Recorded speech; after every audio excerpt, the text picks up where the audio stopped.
నా పేరు గోపిదేశ్ కోటేశ్వరమ్మ. ఎక్కడి నుంచి వచ్చారు? చెల్లూరుపేట నుంచి వచ్చాను. ఏ సమస్య మీద వచ్చారు? కొడుకు కలిశాను, చేస్తా అన్నాడు.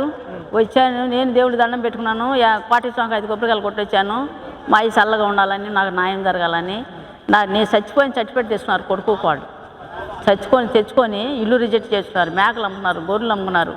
మా ఆయన కాళ్ళు చేతులు గదిలో పెట్టి తలిపేసి చంపారు. చంపినాక మళ్ళీ నా పుట్టింటోళ్ళు ఎకరం పొలం ఇచ్చారు నాకు. సర్టిఫికేట్ చూపించి 40 లక్షలకు అమ్ముకున్నారు. పోలీస్ స్టేషన్ చుట్టూ తిరిగి సాలిపోయింది.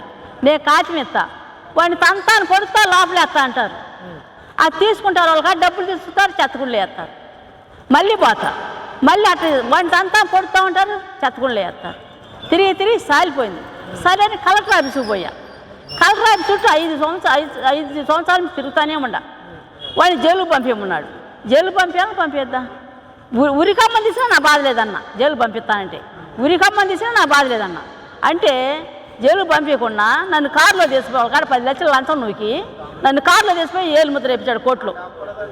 ఎవరు? కలెక్టరే. ఏరు శంకరావా శివశంకరావు కలెక్టర్ తీసుకెళ్ళి కారులో ఏలు ముద్ర వేయించాడు కోర్టులో. మరి డిఎస్పీ గారు తీసిపోయి ఏలు ముద్ర వేయించాడు. ఎందుకు వేయాలి ఏలు ముద్ర అన్న? నువ్వు ఏలు ముద్ర అయితేనే వాళ్ళు జైలుకు పోయేది అన్నారు. ఎస్ఐసీఏ గారు కూడా వాళ్ళ కాడ డబ్బులు తీసుకొని నా చేత వేలు ముద్ర అయితే వాళ్ళు జైలుకు పోయింది అన్నారు. నా ఏలు ముద్రతో వాళ్ళకేం పని? మరి పంపించాలి జైలుకి. మరి ఏవారు గారికి గుళ్ళో పనుకుంటే నువ్వు ఏలు ముద్ర అయితే నీకు మంచిది, పైనుంచి డబ్బులు వస్తాయని చెప్పి నేను అయినా అన్న ఏలు ముద్ర. చచ్చిపోయిన మనిషి వేసేది ఏలు ముద్ర అన్న. చచ్చిపోయిన మనిషి అయితే నీకు ఇల్లు ఉంటుందమ్మా, నీకు డబ్బులు వస్తాయి పైనుంచి అని చెప్పి ఆవిడ మాయ చేసి వాళ్ళ కాడ డబ్బులు తీసుకొని ఏలు ముద్ర వేపించుకొని పోయాడు. నా ఏలు ముద్రలతో ఏం పని వాళ్ళకి? నాకు న్యాయం జరగాలమ్మా. అది తిరిగి సాలిపోయింది.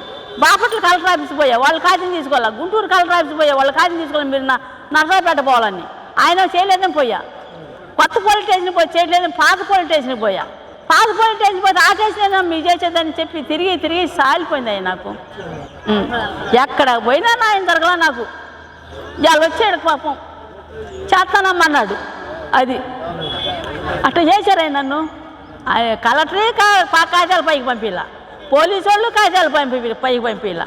అందరు లంచాలు తీసుకోవటం, తలా 5 లక్షలు, ఎస్ఐ 5 లక్షలు తీసుకున్నాడు, సీఏ గారు 5 లక్షలు, చేను కొన్నాడు కాడు కూడా తీసుకున్నాడు సీఏ గారు. నేను తంతా పొడుతా అంటాడు, వాళ్ళ కాడ డబ్బులు తిమ్ముతాడు, అది చెప్పి పంపిస్తాడు నన్ను. ఏందయ్యా ఏంది రోజు నీ గోళ అంటారు మళ్ళీ. అంటే ఏం చేశాను నేను? ఇంకా నా ఏలు ముద్ర ఎందుకు వేస్తున్నారు జైలుకు పంపించకంట. పంపిస్తాంలే అని వాళ్ళ కాడ డబ్బులు తీసుకుని ఆ పని చేశారు నన్ను. లోకేష్ గారు ఏమామి ఇచ్చారమ్మా మీకు? చేస్తా అన్నాడు. మరి చూసి చేస్తానమ్మా చెప్పి అన్నీ ఆ అబ్బాయికి కూడా. నన్ను మోసం చేశారు. ఎస్ఐ గారు కూడా ఏలు ముద్ర వేయించుకొని జైలుకు పంపిస్తా అని చెప్పి వాళ్ళ కాడ డబ్బులు తీసుకొని నన్ను ఈ పని చేశారయ్యా. ఇవారు గారు నేను గుళ్ళో పనుకుంటే ఏలు ముద్ర వేయించుకున్నాడు అయ్యా. కలెక్టర్కి కోర్టుకి తీసిపోయి ఏలు ముద్ర వేయించాడు కారులో నన్ను. నేను మంచి చేస్తాను అనుకున్నాను గాను జైలుకు పంపిస్తా అన్నాడు. మరి జైలుకు పంపించాలి కదా అన్న. చేస్తానమ్మా అన్నాడు. నమస్తే అమ్మా, మీ పేరు? నా పేరు గరిగిపట్టి సుధా అండి. ఎక్కడి నుంచి వచ్చారమ్మా మీరు? పెనుమాకండి. ఏం చేస్తుంటారు? జడ్పీహెచ్ స్కూల్లో ఆయానండి. ఏంటమ్మా ఏ సమస్య మీద వచ్చారు లోకేష్ గారిని కలవడానికి? మాకు వచ్చి జీతాలు సరిగ్గా రావట్లేదండి. జీతాల కోసం వచ్చామండి. అందుట్లో వాళ్ళు ఇచ్చే జీతం 6,000 కాబట్టి ఇంటికి పోషణకు సరిపోవట్లేదండి. పెంపొంది చేద్దామని చెప్పి వచ్చాను సార్. మన సార్ కలుపుతానికి కుదరలేదు. అర్జీ ఇచ్చారా మరి మీరు? మా మేడం వాళ్ళు తీసుకెళ్ళారండి. కొంచెం త్వరగా ఏదన్నా రిక్వెస్ట్ చేస్తే కొంచెం ఇదైతే మాకు ఇబ్బంది. మాకు జీతం అయితే సరిపోవట్లేదు సార్.